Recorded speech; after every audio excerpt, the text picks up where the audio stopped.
Dimineața poate fi un moment bun să încep cu ceva cald pentru digestie. Iată 4 ceaiuri pe care unele persoane aleg să le bea.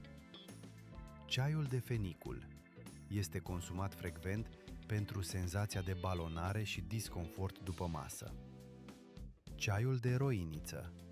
Unele persoane îl beau pentru relaxare și pentru o stare de confort digestiv. Ceaiul de anason este folosit tradițional pentru susținerea digestiei și pentru senzația de ușurare după mesele grele. Ceaiul de tei, apreciat de mulți pentru efectul calmant și momentele de relaxare. Nu toate ceaiurile se potrivesc tuturor. Alege-l pe cel care îți face bine și observă cum reacționează corpul tău. Informațiile prezentate sunt educative și nu reprezintă diagnostic sau tratament.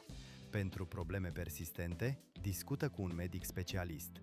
Urmărește-mă pentru mai multe clipuri și informații utile pentru sănătatea ta. Mulțumesc!